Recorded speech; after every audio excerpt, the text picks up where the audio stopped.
I would now like to introduce today's presenters. Michel Janssen, Chief Research Officer, guides the practice's research agenda and architecture by leveraging his extensive experience to identify and unlock emerging trends.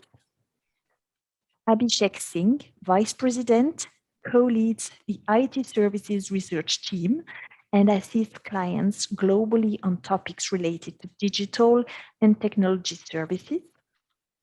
Mukesh Ranjan, Practice Director in the Information Technology Services Team at Everest Group and leads the cloud and infrastructure practice. And with that, I'd like to turn things over to Michel. All right, thank you. All right, today is going to be all about the weather report. And so we're going to be talking about cumulus clouds, stratus clouds, cirrus clouds, all kinds of different things. So I look at my window, there's not a cloud in the sky today. So it's going to be a beautiful spring weekend. And I'm looking forward to the long 3-day weekend. I hope you guys are as well. No, the reality today, we're going to be talking about the IT cloud. And so we're going to go through and give you some real basic definitions, but we're going to quickly evolve into a more complex realities of the cloud marketplace. So what are the different types and flavors of cloud, how fast they're growing, how enterprises are using them. And so as we think about all these different dimensions, and then we're going to talk about how people are optimizing these in their own organization. So we'll give you that overall weather report, if you will, of the cloud market, and then to dive into the actual content. So let me do that. Abhishek, why don't you start giving us a kind of the weather report for your cloud? Well, it might be sunny on your side of the world, Michael, but when we talk about the global world of cloud technology, cloud is kind of omnipresent. I mean, so omnipresent that if I could get $1 for each time I hear it, I could buy a Bitcoin every week. So then the question in your minds probably is, what's all this buzz about? Obviously, for the uninitiated, these questions might pop up. But when it comes to enterprises who are dealing with decades of portfolio that they have developed on technology, whether it's on the infrastructure side, whether it's on the application side, platform, cloud is a very, very pertinent question that they are dealing with on a day-to-day basis. And there are many aspects that we see play out in their minds, whether it's from the perspective of the economics of adoption of cloud, or the operating models that come associated with it, or even the innovation part. What I would like to do is bring in our in-house expert on cloud, Mukesh, to take you through some of the key questions that we keep hearing from enterprises about what they want to deal with and what they want to solve for. Mukesh. Sure. Thanks, Abhishek. Yeah, as Abhishek was pointing, right, cloud is omnipresent, meaning almost all enterprises have somewhere or the other adopted cloud, experimented with it, right? And a lot of enterprises have gone the length also. But if you look at the broader spectrum, right, what we observe is that typically 20% of the workloads across enterprises have been migrated to cloud. And now enterprises are starting to ask, what about the remaining 80%, right? What about my remaining complex workloads? So, we have migrated to cloud. We are taking the initial step. Will this continue to be effective for us in the long term? Should we adopt multi-cloud, hybrid cloud, interoperable cloud? There are so many options available out there. We'll be talking about those. But net, I think, although the adoption is there, the questions are way more than, what has already been adopted. And this is what we'll explore today. Thank you, Mukesh. So before we even jump into the specifics of cloud, it is, I would say, be very pertinent for us to understand its relation with its big daddy, which is digital transformation. Now, if you look at this picture right in front of you, we have tried to create 3 categories in which digital technologies or digitalization as such gets adopted by enterprises. If you have been keeping a track of this market, or you've been closely involved with digital initiatives that enterprises embark upon, you would probably be already aware of the fact that when you look at the right-hand side of this picture, this 3-box picture, it's digital for growth which has had oversized attention from the market.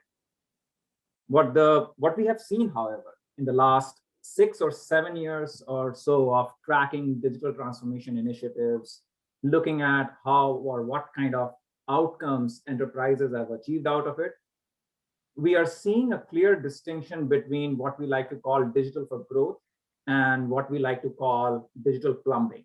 In many ways, what you see mentioned as digital for efficiency or digital enablement are the foundations on which any sort of digital initiatives tend to get built on. And in many ways, the undercutting layer of what you see mentioned under these buckets, whether it's core systems modernization, whether it's creating a single system of record, whether we are talking about security or SaaSification of the application world. And if you have been noticing these terms often, you would know already that cloud is that undercutting layer, which is taking care of these fundamental elements, which eventually, by the way, will help the digital for growth succeed. And that is the intent with which, when we speak of digital for growth and also at the same time solve for the digital plumbing, we will be led to a situation or in an eventuality wherein we'll be thinking about the core components of what key technologies help make digital succeed. So on that note, Michael, would you want to share some opinion on what you have observed in terms of the key technologies that end up influencing a lot of this digital plumbing that we are talking about? Yeah, so at the end of last year, we asked what were the most important digital initiatives that enterprises were planning to invest in for the next 6 to 12 months. If I look back and think about what the pandemic or COVID did for us, I don't think any of this stuff is actually it's not really new, but there was a sense of urgency for those that needed to modernize their operating models or their IT infrastructure. They needed to accelerate those for a variety of reasons, a lot depending on which industry, but they needed to accelerate nonetheless. So at the top of the list, there it is, cloud solutions, okay? Followed up very closely by cybersecurity and analytics, but sitting at the top of that list is cloud. You also note over there, and I'm not going to try to diminish these, but AI and automation of various flavors is also a very important part of the conversation. And so one's more, if you think of cloud as that enabling infrastructure, then the process improvement gets folded into and will probably be implemented through a cloud.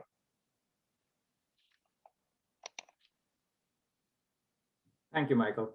So we all know, I mean, all of us who have kept a track of the cloud market, we know of the fact that cloud broke ground in dealing first with infrastructure costs. So if you look at the second column in the chart that's right in front of you, and you look at the objective functions mentioned. In the early days of cloud, the focus was largely on total cost of ownership reduction and simplifying operations. So much so that even an Amazon Web Services related spend would sit in a puny little corner in the enterprise's books. Till the time when organizations started to discover multivariate uses of cloud when it comes to their channels, when it comes to how they run operations, and even thinking about entirely remodeling their business approach wherein digital becomes core to it. Now you might be asking this question, okay, what are we really talking about? A good anecdote to share here would be Netflix. A lot of us already know for a fact that the entire Netflix operations actually runs on AWS. How did they go about thinking of cloud as the basic platform on which they will eventually run their business is the key component that got us to think about this big bucket that we see on the right-hand side, which is cloud for digital. And when we talk about cloud for digital, we are not just talking about infrastructure.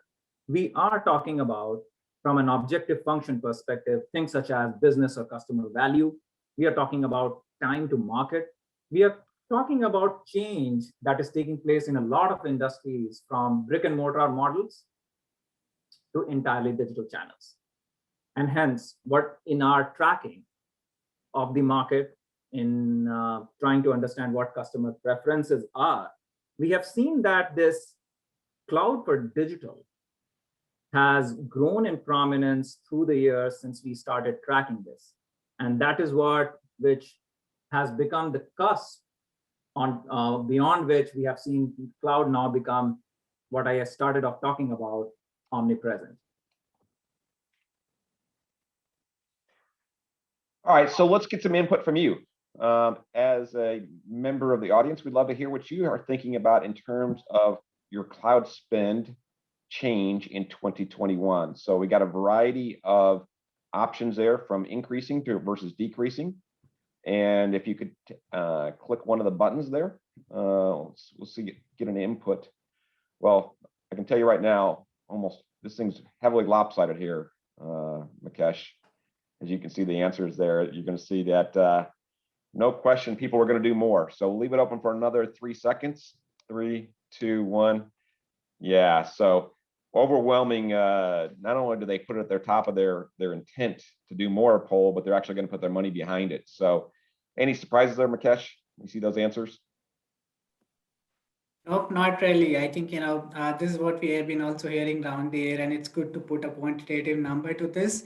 But, as we speak to more and more enterprises, increasingly we are hearing that at least they'll be spending more by 20%, 25%. That's a very common figure. And people, interestingly, what's different now when we compare to 1 or 2 years back is that people are not very clear as to where that spend will be going.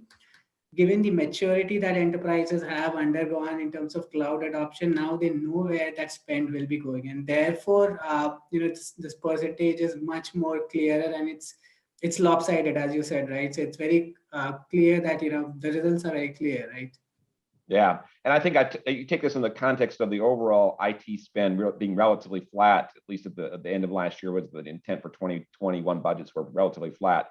So this is an area of growth that's going to be contained within that overall flat expenses. Yeah, definitely, yes. Okay, so great. So, as we are talking about cloud, right? And as I mentioned, now enterprises kind of are clear about where to want to spend, but still, in terms of the options available, there are so many options available in terms of cloud. We hear so many different terminologies being thrown around, right? We have multi-cloud, hybrid cloud, public cloud. You started with private cloud. So in terms of the plethora of options, there are so many enterprises have that confusion, where should we invest? Should we go with all of these? Should we have a hybrid strategy? Should we just go ahead with AWS and keep it really simple? Different folks are doing different things, but net almost everyone is kind of experimenting with these options. And if we have to broadly bucket all of these into few categories, I think these 5 are the ones which come out most prominently. The first and the most obvious one is the public cloud, the hyperscalers, with whom a lot of SMB segments are kind of going ahead with just one hyperscalers. The larger enterprises are seeing it as a mix of a multi-cloud or a hybrid cloud portfolio, which is the second option. Then the third most interesting one is cloud native. So a lot of new applications which are being built is being built in the cloud native manner. Then we have private cloud, and although some of you might react to, okay, this is not as relevant, but we'll see why it still continues to be very relevant, and enterprises still do need to think of it as an important chunk of their overall strategy. And finally, industry cloud, which is somehow kind of starting to shape as the future of the entire cloud story that we have been talking about, right? So we'll see how, all of these kind of are becoming very common now. And in terms of differentiation, where enterprises can really think of doing something different is the industry cloud option. And we'll go through all of these in detail. So moving on. Sure. So before we get into the details of what Mukesh was talking about, let's talk about these players who have kind of become proxy for the word cloud itself. The likes of AWS, Microsoft, specifically with its Azure offering, and Google Cloud. Now, as you look through this chart, I have a question for you. When was the last time you saw CAGR numbers north of 30% for revenue base in tens of billions? I can tell you for a fact, even with all my gray hair, I can't recall with clarity. So that's the nature of the market that we are seeing right in front. I mean, see some of these numbers. I mean, 30% CAGR growth. I mean, while these are quarterly numbers, let me give you a perspective from an overall perspective. AWS is currently over 50 billion in annual run rate just for its public cloud business, which primarily what AWS does. Microsoft Azure, which is a subset of what you see mentioned on the right-hand side under Microsoft Intelligent Cloud, by virtue of its latest quarterly numbers, is close to a $30 billion annual run rate with an annual growth rate of 50%. Imagine that. And Google Cloud, obviously, they are in an investment phase right now. And as you can see, some of the operating margin numbers do not seem to be very flattering, but even they are at a $16 billion of annual run rate. Now, the question in your minds is, okay, there is intense growth happening in the market, but how do enterprises really think of working with these cloud players? Or not only with these cloud players, but even from a broader portfolio, like Mukesh was mentioning in the previous slide, different kind of portfolio pieces that they work with. So if you could move to the next slide, look at this particular chart. There are two separate segments that we are talking about here in terms of how organizations think of their cloud portfolio. One is the multi-cloud, and the other one is hybrid cloud. Just wanted to spend a few seconds talking about what these two really mean. From multi-cloud primarily means you are working with different cloud players in your own portfolio. So the likes of AWS, Azure, and Google Cloud exist in the same portfolio. Whereas when it comes to hybrid cloud, we are talking about a transitionary phase in which there are certain components that will be on-premise. Some components would have moved to a private cloud environment, while the rest, aligning to what AWS, Azure's, and Google's are talking to you about, have moved to an entirely public cloud format. Well, one of the questions that we keep dealing with these days is, are these two components, when we talk about multi-cloud or hybrid cloud, are they ends in themselves, or are they these transitionary phases? Frankly, I do not know. Because as we track this market, one thing is becoming pretty clear is that there is a huge big chunk of technology sitting out there within global enterprises. And we are not just talking about Fortune 1000 or Fortune 2000, but even that goes beyond that number. Thousands of enterprises out there who are thinking about cloud actively. And in many ways, whether it's multi-cloud or hybrid cloud, organizations have taken interim decisions as regards their equilibrium state. And that is what you see mentioned in front of the slide here. 90% of large enterprises already have a plan to go for some sort of multi or hybrid cloud portfolio. But Abhishek, you're not saying that 90% is the, if I see a number like that, I think that's a mature industry. You're not saying that 90% we've reached maturity. You're just saying that they've started their journey. Is that right? Yes. And that is what I was alluding to, Michael. And that's a very pertinent question, because anybody who would see a 90% number would say that, okay, this market seems pretty saturated. What's more there is to this market? Reality is, as I was talking about this whole hybrid cloud philosophy of how organizations, when they look at their in-house technology portfolio, and as they start tinkering with or experimenting with the public cloud environment, building new applications or cloud, or taking some learning from that and then looking at their existing set of applications, re-platforming it and moving to cloud, or even look at things such as mainframes, their legacy infrastructure, etc., and think about whether or not they really want to move to cloud and just opt for something which is called private cloud. So the answer to this 90% question is that in many ways, 90% of the organizations have touched what is called the tip of the iceberg, which is called cloud.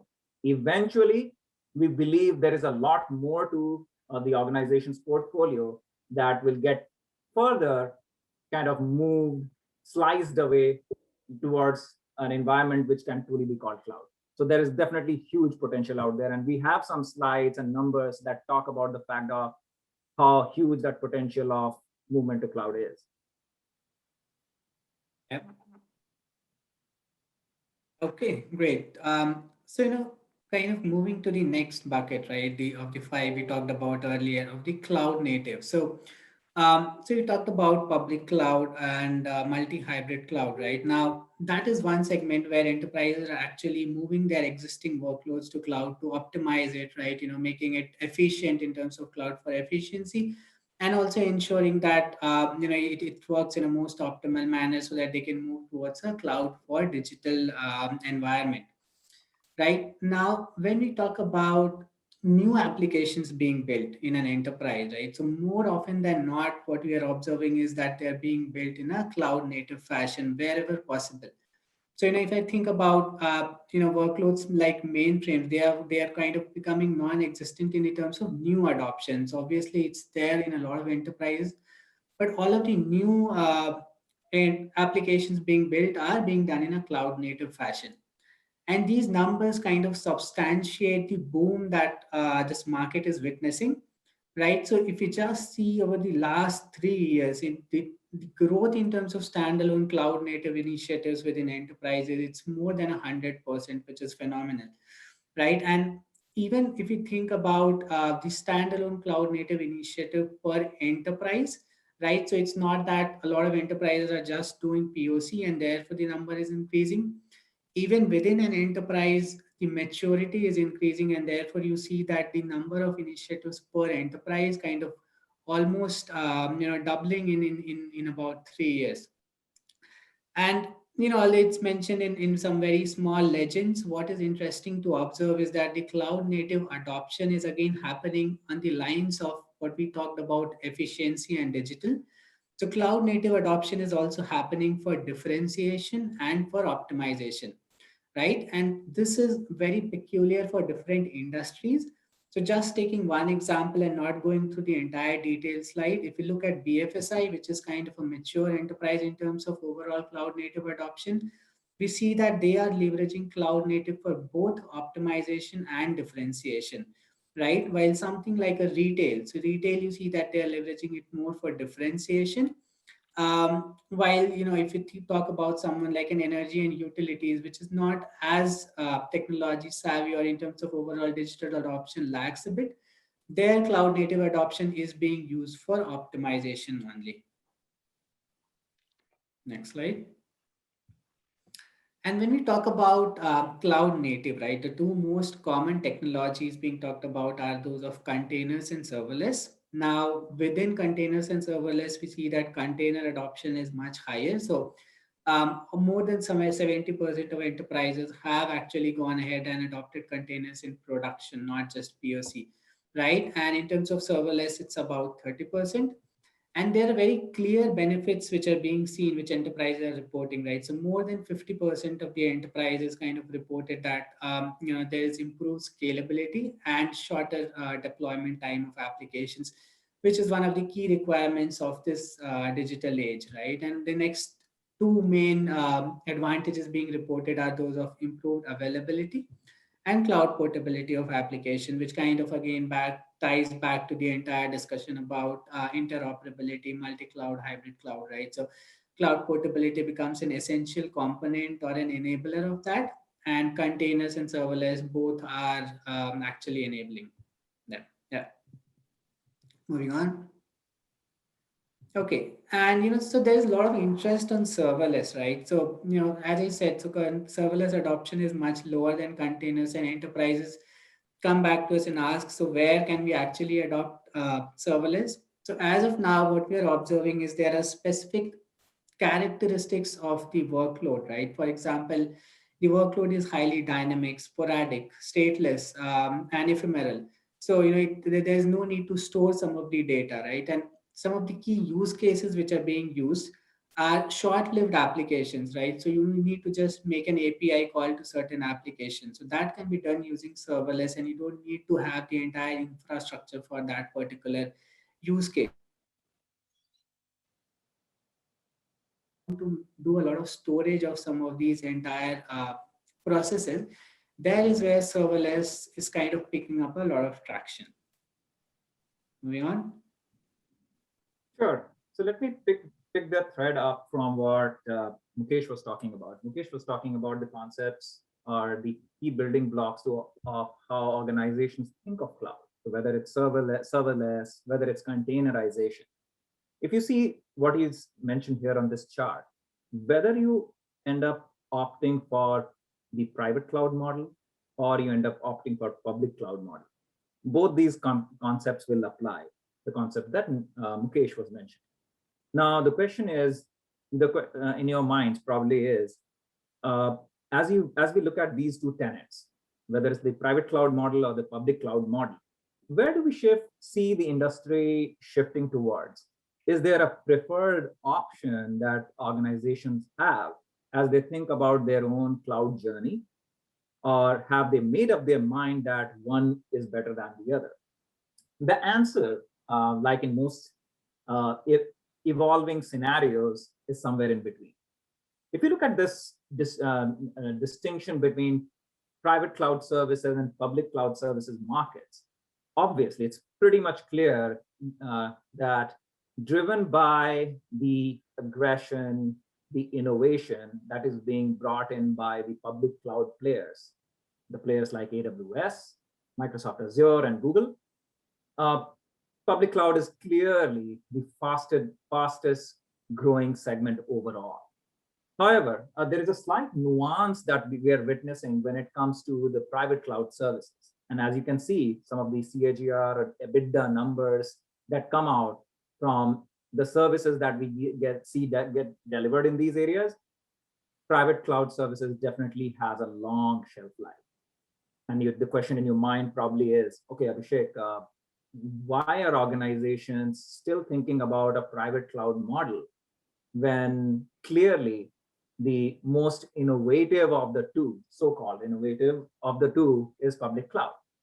The reality is, if you move to the next slide, when it comes to highly regulated environments, especially certain industries such as healthcare, certain components of banking, capital markets, you would notice that in pharmaceutical industry also, there are certain kind of workloads which are still not primed for movement to public cloud. And there are concerns around security. There are concerns around how fast they can scale in an environment which is going to be highly regulated. And that's where, and these are the workloads specifically wherein we see organizations still end up preferring private cloud. Hence, I wanted you to make a note of this fact because there is no clear preference as such in the mind of customer that they will choose one over the other. However, as the concerns regarding security and regulations become more standardized, predictable, and organizations such as the public cloud providers and the service providers come up with operating models that help organizations de-risk themselves from some of these tenets, I think we will see more of the movement of workloads going towards public cloud. Till then, at least private cloud is going to be that equilibrium stage, which a lot of organizations will end up opting for. Mukesh, back to you. Okay, thank you. And now we kind of move on to a very interesting concept, right? Because it's emerging. So most of us would have heard of a lot of, private cloud, public cloud till now and not have some sense of it. But when you talk about industry cloud, right, it's a term being thrown around by almost everyone, but it's very loosely defined, right? So, someone just implementing a SaaS solution in say the BFSI vertical is saying that we have done industry cloud. But there are certain nuances to it, and this is an Everest Group framework, and we have kind of tried to define what a true industry cloud should mean, right? And typically, what will happen is that in a true industry cloud, there has to be 4 different layers. So at the bottom of it is the infra and platform layer. On the top of it, you build the applications, which is your application layer, and it's fairly straightforward till here. But on top of it, there are 2 more layers which kind of make it a true industry cloud, right? So the first one is the differentiation layer or the vertical SaaS layer. And So what all comes in this, right? So when we think about, say, a banking industry, so all of the regulatory compliances, if you can build a layer on top of your application layer, that is where the industry cloud flavor starts to come in, right? So that becomes the differentiation layer. And on top of it, right, you have a customization layer, which is where you can build in all of the customized functionalities, such as personalized dashboarding, analytics. You add differentiated capabilities, such as AI, security, and so on. So when you put all of these four layers together, that's what a true industry cloud solution is. And it's very interesting, right? When you think about the entire ecosystem of players that are coming in and trying to position industry cloud. So you have the likes of AWS, Azure, Google Cloud, who have their own infra layer, and now they're trying to build everything on top of it. Then we have some very industry specific players like Viva, Guidewire, who have built. So Viva, they build solutions only for the healthcare vertical. So, have they kind of achieved the true industry cloud flavor? I'd say no. I don't think anyone is really there yet. But different people are doing investments, and it's a very relevant area to kind of think about, especially when we talk from an enterprise perspective, because this is where now you can move away from just adopting an AWS solution to making something very customizable for yourself. Right, and there are some recent industry cloud updates. You have Microsoft, Oracle, SAP, all the large tech vendors talking about industry cloud. At the same time, you have service providers such as Accenture, who have announced collaboration with Bayer to develop and streamline drug development process. And Abhishek, why don't you kind of talk about a more detailed example in the healthcare and life sciences? I think we'll come to that. Okay. Yeah. We'll come to that later. Sure. Yeah. Okay. All right. So let's talk about obviously a very complex market. Lots of moving parts in terms of suppliers, lots of moving parts in terms of the options that are available. We're going to dive deeper into those options that are available to you and how enterprises are thinking about deploying those options in their organizations. So let's go one level deeper. Sure, thank you. And going back to the point that Mukesh was mentioning, such is the nature of the market, and the amount of money that is flowing in cloud adoption and how enterprises are clearly accelerating their paths toward it. Everybody and their dog wants in on this opportunity. So if you had looked at this picture of or different segments specifically 6 or 7 years back and spoken to any of these players as regard their strategy on cloud specifically, you would have heard variants, almost like a spectrum of different kind of approaches that you would have seen them come up with.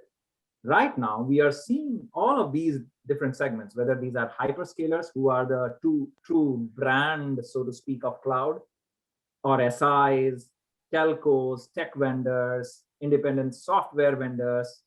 All of them have come up with some play or the other to have a role to play within enterprise environments as enterprises think of their cloud adoption journeys. One key element in this is this whole concept of niche SIs, who by aligning specifically to one cloud player or other are creating that strong traction of getting into privileged relationships that enterprises are often kind of inclined to have with certain cloud players and bring in specific skills regarding to that. But as you can see this picture, I mean, these are 6 simplistic buckets that we have created of different players out there in the market. However, the reality is much more complex than that. And hence, the key headache for CIOs of large enterprises right now is how to orchestrate this complex supply environment. If we move to the next slide, we have done a good bit of research around the supply segment within cloud. I won't spend a lot of time going into each of these areas that are mentioned there, specifically from how or what kind of service integration services out there. We'll be happy to take any questions offline on these, but do know that this is an area that we cover very deeply and would be pretty happy to provide more perspective on that. All right, so if you're interested in getting a more detailed briefing with Abhishek and Mukesh or others on the Everest Group team, we have an offer for enterprises, those that buy services. If you're interested in one of the specific capabilities around insights, and where we'll give you some insights on service delivery capabilities, tools, IP, commercial models, client satisfaction records. If you're a buyer of services and you're interested in that, click the link right there, and we'll make sure we get that to you over the next week or so. All right, we'll leave it open for another 3, 2, 1. All right, let's go ahead and close that. Okay, so now as we move on to an industry perspective, Mukesh, why don't you kind of take us one level deeper, vendor by vendor, industry by industry. Give us a few of the key takeaways there. Yeah, sure. So, I think when we talk about the hyperscalers, right? So even within the hyperscalers, now there is a clear preference emerging. So when we talk about different verticals, so when we think about AWS, so being in the game since the very beginning, the industries which are more mature, such as banking and financial services and insurance, have been the ones which have a larger preference for AWS. But very interestingly, right, it's not AWS but Azure which emerges as the most preferred across the maximum number of verticals, right? So there are 4 verticals which kind of talk about Azure being the most preferred vertical. And GCP, although late to the game, has been catching up. And in verticals like retail and CPG, communications, media, and entertainment, they're definitely giving a very strong fight to the other 2 hyperscalers. And we also had a lot of interest in enterprises ask very inquisitively about Alibaba, what they are doing, because no one kind of knows what's happening within China. They appear to be so big, but outside China, there's nothing much. They kind of, we don't see them much. So it's pretty much that, right? Beyond the Chinese market and some regions within the Middle East, Alibaba has not been able to penetrate that much, and the overall kind of adoption remains low. Moving on. Yeah. Now, so we are talking about multi-cloud, hybrid cloud, and why this is becoming relevant. And let me quickly walk you through this slide. So what's happening within enterprises, there's certain expectation, so when I adopt AWS, right, so there's certain expectation that my costs will go down. Okay, I'll get some support from AWS in terms of POCs, I'll get discounts, there won't be interoperability that I cannot move on to different cloud when we want to, right? And there will be greater independence because earlier I had all of my infra and now I want to get rid of it. So that's what enterprises expect. But what's the true reality? And it's a sad reality in a way for enterprises, because a lot of these hyperscalers kind of ensure that there is lock-in that's happening, and there are multiple ways to do it, right? So what Microsoft did is they increase their licenses and prices. So if you move away from Azure to AWS, you have to pay a lot of those license prices upfront. Then you have a lot of adjacent services which create lock-in. For example, you adopt the data services from AWS. So you would not want to move away from it, because then again you need to turn over the wheel right from the beginning. They're contractual lock-ins. So what AWS provides is say that you commit to 2 years of 2 years or a certain amount of server storage for us, and then we'll provide you this much discount. So again, you kind of get locked in there for 2 to 3 years. Similarly, software tools integration, data storage or transfer charges, which are kind of hidden costs. And what all of it is leading to is that enterprises do not want to go ahead with just one hyperscaler, and therefore the clear option emerging is that they either adopt a hybrid cloud environment with say one primary cloud vendor, say 60-70% workloads on AWS or Azure, or they want to create a true interoperable multi-cloud environment. And we'll just touch upon some of these, what they mean. Yeah, Mukesh, having been in the industry a long time, this is the equivalency of getting locked into a 10-year deal in the outsourcing industry. And so I often wonder if we should be very, very careful in how we make these decisions. It's really easy to get kind of going down a slippery slope of establishing a relationship with one or a couple, but the implications and the lock-ins are going to be substantial. So let's get some data. What do you think are the challenges faced with hyperscalers? So as you're working with your hyperscalers, which of these challenges are the ones that you worry about the most? And we'll give you another 6-7 seconds here. Okay, one of them has no choices. I thought there might be a few there. Okay, coming down to well, some of the things I was just talking about, people are worried about. All right, close it in 3, 2, 1. All right, Abhishek, let's just take a quick look through these answers here. There it is, hidden charges such as data storage and transfer costs. That seems cheap to begin with, but they lock you in, and then that along with that integration of the existing software tools. Awesome. Actually, these are pretty much awesome points, which kind of creates a strong lead into what I was going to talk next. Yeah, you know, the one thing I was surprised that it got nothing on there was frequent outages, and I guess that's, you know, you hear about those, but it doesn't seem to trigger here in terms of that. I thought there might be a few more there worrying about putting all the eggs into one basket there.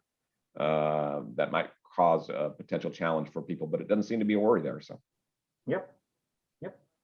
So let's talk about this whole concept of conventional multi-cloud versus interoperable multi-cloud, and it links pretty nicely with how you folks have answered the question around challenges. If you remember, one of the things that I had started talking about when I introduced the topic of cloud itself were the 3 primary elements about which enterprises think when they think of cloud. One basic level is the economics of cloud. I mean, what kind of financial benefits in terms of operating margins, etc., that cloud will bring. So that's point number 1. Second one is the operating model risk question that organizations have. So as they start porting their traditional workflows and processes onto something which is very agile, built through DevOps and all of those tenets that we keep talking about, there is a shift in operating model that we are talking about. Organizations are concerned as regards how safe or de-risked it is if we change these operating models, and how soon they will have to come up against another S-curve which asks them to change again. So that's the second question. The third one, which I think is the fuzziest of all, is the innovation risk question. So we are going to adopt this technology today. We are containerizing. We are going in for different cloud players. We have a conventional multi-cloud wherein we are working with AWS, we are working with Oracle, SAP, and all of these different players who are bringing in technologies right in front of us. And I end up spending billions of dollars on that. What if in 5 years' time, there is some other new S-curve that we come up against and we have to go through another $1 billion refresh cycle?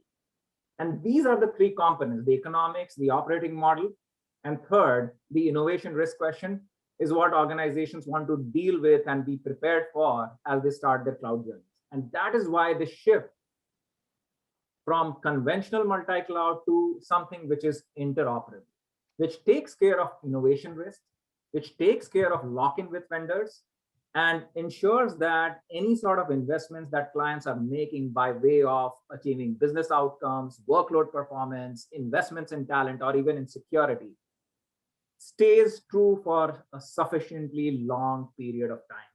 And most organizations are looking at this current wave of technology adoption is that they want this to have a sufficiently long shelf life. What do you think about that, Mukesh?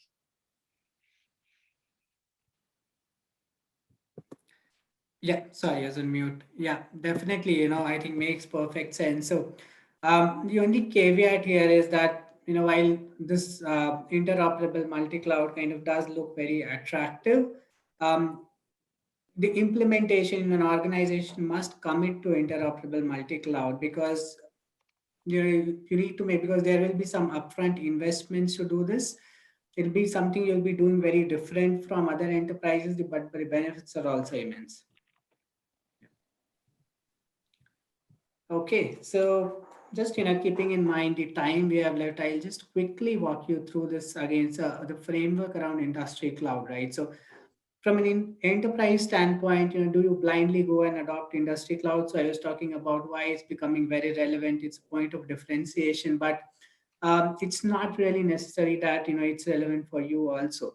So instead of touching upon all these four quadrants, I'll just touch upon the rightmost and the topmost quadrant, where the maturity of solutions, first of all, is high in terms of industry cloud, and secondly, the degree of industry specific differentiation required is also high, right? So um, what is required over here is, so from an enterprise perspective, right? So you really need a high level of industry expertise to do some of the functionalities, to execute some of the applications, right? It's not completely horizontal, so you cannot run something based on just a judgment intensive horizontal process, which is not very mature, right? So that is where the industry cloud comes into play. And let's understand this better with an example of a healthcare and life sciences scenario.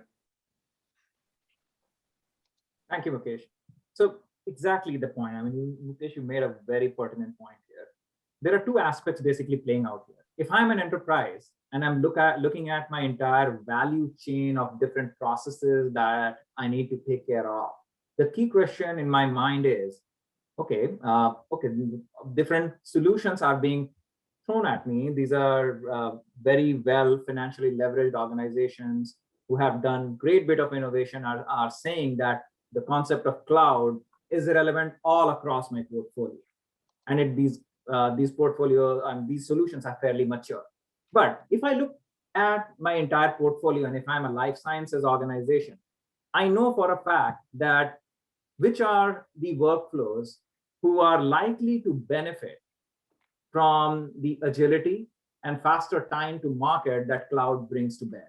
If you remember the last point I was talking about, where cloud is relevant and what are the concerns or challenges that clients see there. So whether it's around regulated environments or security, just look at this example from life sciences, where we have seen a significant maturity of cloud adoption or speed of adoption has been on the sales and marketing side, wherein digital marketing, digital supply chain, etc., have aided the fast growth of adoption of cloud in these areas, whereas in some other areas, it is not so much. And it's not a question of how or which way the camel would sit. It's basically a question of how mature solutions are and how prepared organizations are to deal with it. Yep. And kind of rounding off the entire discussion around cloud native, this is a very, very interesting and very important point to touch upon, right? So what it says is that embrace cloud native, but beware of native cloud. So cloud native we talked about, right? You're building applications which are interoperable, portable. You are building applications on using technologies such as containers, serverless, and so on. But what's native cloud, right? So a lot of these hyperscalers, AWS, Azure, GCP, they are creating their own cloud offerings. And what where it works most efficiently is, AWS will create an offering around data analytics. Now you have all of your workloads and everything on AWS, and once you adopt that offering, you can kind of use it very efficiently across the AWS stack. But if you are in a multi-cloud environment, if you are thinking about an interoperable multi-cloud, right, then you need to beware about these applications, which are native cloud applications. So all applications being built by these hyperscalers, and it is being named very interestingly as native cloud. So it's slightly confusing with cloud native also, and we have seen enterprise fall into this trap. So kind of leaving you with this thought, and Michael, over to you for the next slide. All right, so great content. All I really wanted to know was it going to rain this weekend, but I got a lot more answer to the question here. So we're going to go to Q&A. I see several questions that are already on the Q&A panel. Please go ahead and insert those if you have more. Abhishek, I know we packed these things with content. Can you give me a 1-minute commercial on how your practice helps clients? Sure. So when we speak of the cloud environment as such, so there are three main stakeholders whom we end up supporting or helping in their journeys. One, obviously, in the base, obviously, is the enterprises who are thinking of cloud as that vehicle or the fundamental element of their digital for growth.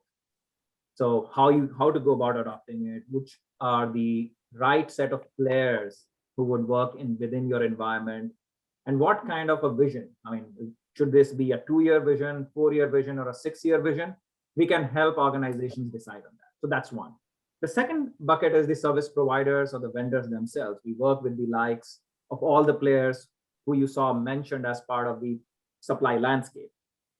We help them decide or prioritize which industry areas to focus on, what workflows are in strong need for cloud maturity, and help them both with their kind of competitive differentiation as well as their product development. And last but not the least are the investors who are looking at this space from the perspective of ensuring that the money market actually focuses on and gets the benefit out of the most high value cloud philosophies that are about to grow. So in many ways, this is the entire ecosystem that we end up helping with. And you do that on a membership basis as well as a custom basis, right? Yes, yes. If you look at this particular slide right in front of you, so there are certain standardized frameworks that we have around, say, for example, talent, question around the supply landscape or technology trends, etc., which we know are very important for your strategic planning needs.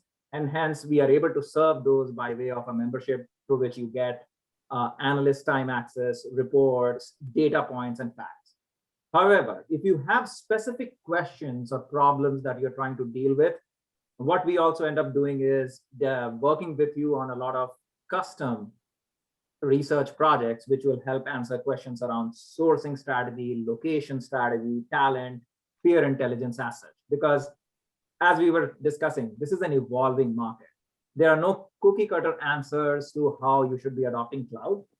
But if you have a specific question that you want to get answered, we, by virtue of what we have already researched on, and plus some extra context that we'll get from you, should be able to answer any question that you bring in front of us.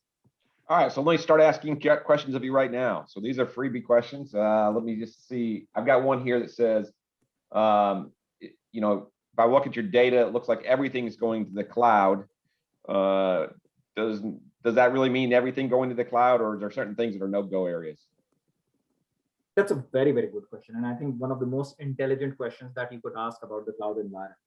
When we look at any enterprise's technology portfolio, whether it's the infrastructure layer, the applications layer, or the platforms that they have had, or even the processes that we are talking about. Right now, the buzz in the market is that everything can be containerized and ported to cloud. However, when we were discussing this whole aspect about the challenges and concerns that organizations have, we know that the equilibrium of how organizations think about cloud would sit somewhere in between. So say, for example, all these processes, core workflows, etc., that are core to organizations' business, we doubt, especially so for organizations which are 50, 60 years old, that they will start moving lock, stock, and barrel to cloud. And hence, they would want to retain certain components on-premise. But then the question is, can't they leverage some of the tenets of cloud even within on-premise environments? And that's why we have seen tenets like virtualization, private cloud grow in prominence simply by virtue of the fact that everybody is talking about cloud. And hence, the answer is, we don't think 100% of it will move to cloud, but can that number be 99%?